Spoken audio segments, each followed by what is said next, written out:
आंकड़े बढ़ रहे हैं, इस वजह से इस तरह से जनसंख्या नीति की बात की जा रही है उत्तर प्रदेश में। आसिफ रमीज दाऊदी साहब इस्लामिक स्कॉलर हमारे साथ जुड़े हुए हैं। सर जल्दी से 1.5 मिनट की आपकी टिप्पणी, उसके बाद इस डिबेट को मैं ओपन करूंगी।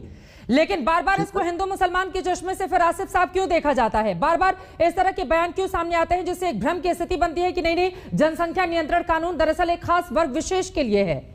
इस तरह की स्थिति क्यों पैदा हो जाती है हमेशा? चित्रा जी, सबसे पहले तो मैं इस तरह के कोई भी कमेंट्स जो कहीं किसी भी पॉलिटिकल पार्टी से आती है मैं उसको कंडेम करता हूं। और जनसंख्या कंट्रोल, ये जो एक्सप्लोजन है, पॉपुलेशन एक्सप्लोजन या पॉपुलेशन कंट्रोल, कोई आज की बात है नहीं। जमाने से हम लोग खुद सुनते आ रहे हैं हिंदुस्तान के अंदर के हम दो हमारे दो, 70 साल से चीजें चल रही हैं। मुसलमानों का जो मामला अभी है कि उसमें आप देखें इतने जमाने से मुसलमानों के लिए कौन सी पार्टी ने क्या बहुत बड़ा कोई काम किया। अब जब ये एक जनसंख्या कंट्रोल की बात आ रही है तो यहाँ पे आप देखें कि हिंदू मुसलमान करने की से ज्यादा रिलीजन कभी ये रीजन ही नहीं रहा है जनसंख्या के, पॉपुलेशन के एक्सप्लोजन का, मेरे हिसाब से।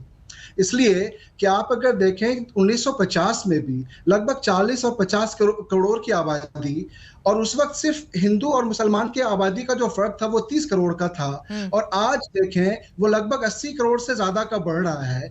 ऐसे हालात में आप देखें कि कोई भी इसको हिंदू मुसलमान का रंग देता है वो गलत है। आप इसमें देखें सोशियो इकोनॉमिक फैक्टर है, आप इसमें देखें एक पॉलिटिकल फैक्टर भी आता है, और आप इसके साथ साथ देखें कि एक रिलीजियस फैक्टर को ला दिया जाता है। जो लोग ये समझते हैं कि मुसलमान या मुसलमान फैमिलीज बच्चा पैदा करने की मशीन है, या वो पॉपुलेशन एक्सप्लोजन में बहुत बड़ा रोल है, या उनको ही बहुत बड़ा नुकसान, आप खुद देखें कि आप दूसरे रिलीजन में भी, आप हिंदू फैमिलीज में भी देखें तो आप रेशियो आप निकालें तो कई ऐसा वक्त भी था कि एक का फर्क था, एक बच्चे का। आप ऐसे ही हालात में हिंदू मुसलमान नहीं करके आप ये देखें कि कोई आप यूनिफाइड कोई रूल लाए। लेकिन नेता जब तक हिंदू मुसलमान करे नहीं तब तक तो उनकी बात अधूरी रह जाती है। महत्वपूर्ण बात आपने कही। और अब डिबेट की शुरुआत करते हुए गौरव, चूंकि ज्यादातर सवाल आपके लिए उठे हुए हैं, मेरा सीधा सा स्पष्ट सवाल आपसे है, और यहाँ पर बीएसपी के नेता भी इस बात का जिक्र कर रहे हैं कि अलग अलग राज्यों का ये मामला तो है नहीं, और अब तो उत्तर प्रदेश के अलावा असम, राजस्थान में भी इस तरह की बातों को लेकर विचार चल रहा है, गुजरात, दूसरे कई राज्य, मध्य प्रदेश, वहां पर भी चर्चा चलने लगी है। तो अलग अलग राज्य अपने लिए अलग अलग नए नियम, कायदे, कानून निर्धारित करें। उससे अच्छा है ना कि केंद्र सरकार इसको लेकर आगे बढ़े।